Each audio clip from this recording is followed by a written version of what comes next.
Forestil dig et øjeblik, at vi lykkedes. Virkelig lykkedes. Telefoner holder 20 år, vaskemaskiner holder 30. Køleskaber holder 40 år, og møbler går i arv mellem generationer. Det lyder umiddelbart som en succes. Mindre affald, lavere ressourceforbrug, færre udgifter og bedre for miljøet. Men hvad sker der med økonomien, hvis folk stopper med at købe nyt? I mange år var holdbarhed et kvalitetsstempel.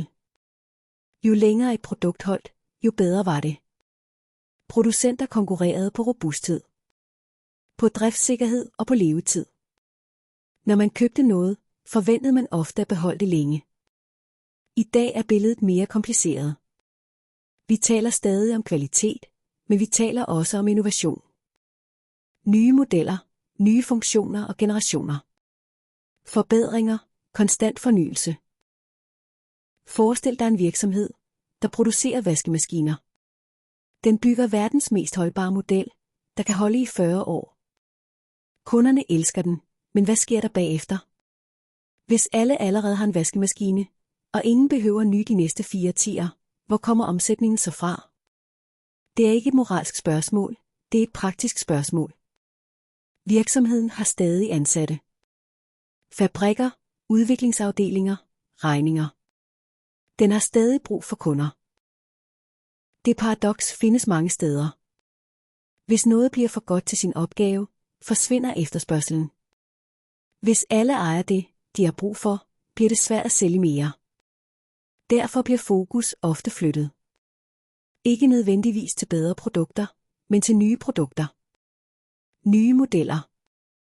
Nye farver, funktioner og nye grunde til at udskifte noget, der stadig virker.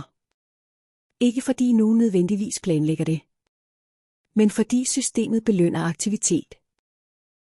Lad os forestille os noget endnu mere ekstremt. Hvad sker der i et samfund, hvor de fleste menneskers behov faktisk er dækket? Hvor alle har et køleskab, en seng, en telefon, en bil osv. På et tidspunkt bliver det svært at sælge flere førstegangskøb. Væksten skal komme et andet sted fra. Oftere udskiftning, flere variationer, flere tjenester. Flere abonnementer, opgraderinger. Ikke nødvendigvis fordi vi mangler noget, men fordi økonomisk aktivitet skal fortsætte. Måske er det derfor, at spørgsmålet om holdbarhed er større end det først ser ud til. Det handler ikke kun om produkter, men om de incitamenter, der former dem. For hvis et samfund er afhængigt af, at vi fortsætter med at købe, hvad sker der så, når ting holder længe nok? Bliver holdbarhed så et mål?